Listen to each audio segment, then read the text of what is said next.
Nogi week 12. We are looking at finishing the triangulating. So we started just getting warm. When we are in our triangle, we want to have our lock opposite side of where our partner's arm is. So if Brian's arm is over here, I'm going to lock my triangle on this side because this allows me to rotate around and get access at this arm. If his arm is across to the other side, I want to switch my triangle and then come around so I can start working here. So we just did a little drill where our partner led the dance and they just moved their arm to one side. We kept control of the head, switched our angle, locked it off. Then our partner took their arm across. We kept control of the head, switched it off, right? We just gave each other like 10, 20 of these. Just get it moving. It's nice to warm up the neck as well. We're going to be spending an hour getting triangled. And just getting used to switching your lock and just identifying where their arm is in relation to where your lock should be. Then we had a look at playing a game where our partner had their arm hidden in our triangle. They had their hand anchored somewhere. So maybe it was palm to palm, or maybe they were holding onto their own hamstring, are two of the most common that we'll see. So my partner's hiding the arm and they've anchored it to their other hand or to the inside of their hamstring or something. I've got a triangle locked up the opposite side, and my job was to get control of this wrist. And we just gamed off there. If my partner did anything that made my triangle open at all, even the slightest, my ankle's not behind my knee anymore, he wins. If I managed to do something where I got his arm out and I had control of his wrist, either with my hand, with my shoulder, neck, just something, I've gotten control of his wrist, then I win the game. And we just started to move back and forth through that. Now, the way that we like to get control of this arm is by locking off, and then I want to have the back of my head into the mat. I want to take my hands and frame them against my legs, and I want to keep my body nice and straight here. I don't want to get stacked in this position. So anytime I'm getting stacked, I'm going to come back to these self frames. I'm looking at the ceiling. I don't want to be looking towards my partner and folding my body up. Then I'm going to bridge my hips in the air so I can get access to the inside of this elbow, and I'm just going to place my palm against my own body. So I bridge up, place my palm here. Then I slide my fingertips into this gap, so now my hand is through. I'm going to reach over and I'm going to go palm to palm. Now currently my right elbow is high, my left elbow is low. I'm going to switch that. I'm going to go right elbow down, left elbow high, and then I'm wrenching this arm out. Once this arm starts to come free, a couple of different things that I could do. The most common thing that happens for me when I'm rolling is that this arm slides straight up to my shoulder. Here I'm going to pinch like I'm on the phone here and keep that in nice and tight. Palm to palm, I use the blade of my wrist. I drive it down just above my partner's elbow here, and then I need some space underneath us so I can break his arm into that space. So I crunch and sit up. Now I keep this crunch as I push down, and then I get the cutting arm bar straight on top.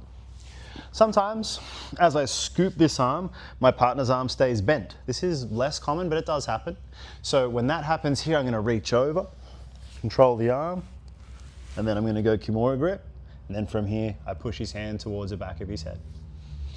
Sometimes in this position, if he's keeping his hands together pretty loose, I can just reach up and just grab his wrist, hold his elbow, push it to the ceiling, and I can often just catch the Kimura here without even getting the lock together.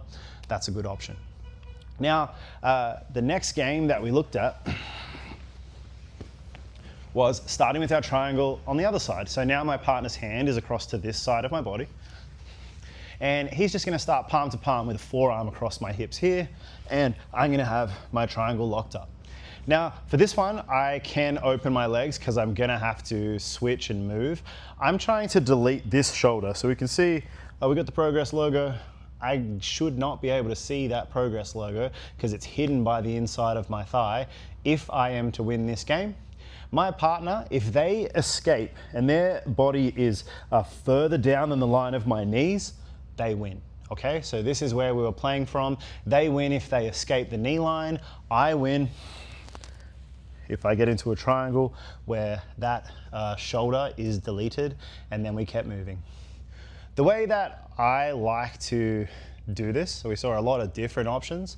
The way that I like to do it is a way that our friend Tom taught us when we were down at the grounded grappling camp in Melbourne, by just really cutting a nice angle. I don't focus too much on this arm. As long as this hand is going across my body, if the hand was over this side, I'd be doing the stuff we looked at before. But as long as his forearm's across my body, I'm going to cup the back of his head. I'm going to take my spare arm, I'm going to look to go fishing to anchor to something on this side of the body. Ideally, I'm going to get underneath his leg, but if I can only get under the arm, I'd make it work anyway. But I'm going to come underneath the leg. Then I'm going to open my legs. Now this is the tricky bit. My left hand and my right hand are both pulling very tight, but my legs and my hips are loose and free. That's what allows me to spin. So I move here, kick my feet up.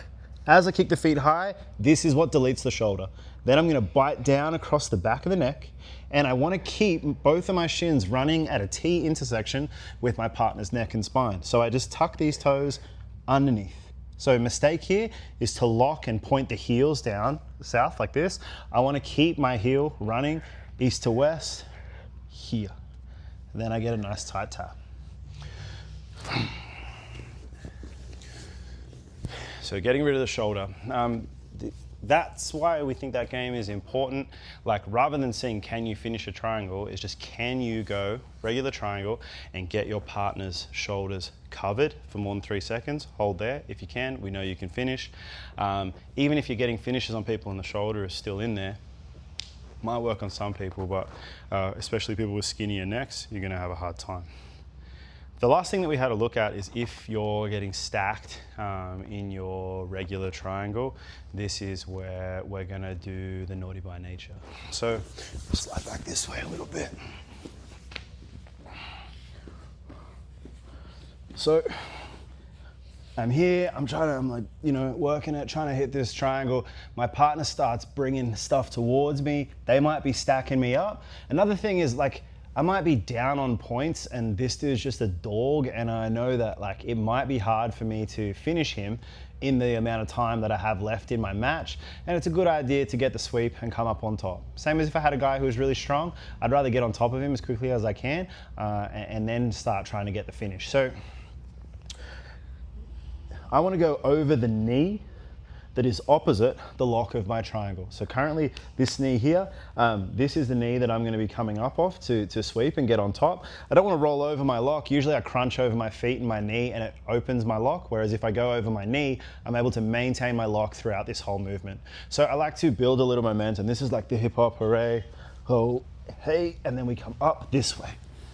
Now from here, I'm going to show my chest to the floor and come all the way up, and then I'm finishing on top. I do everything here the same.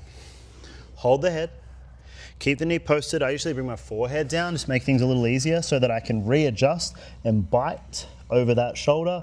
If I need some extra, scoop this leg up, same as I would from the bottom, hit the squeeze, pull the head, and look to get the finish here. If someone's really resisting, that rollover looks a little bit different. It looks like sort of very exaggerated. Like if he doesn't want me to go, I've got to throw like this, sort of up over my shoulder, and then bring my partner down.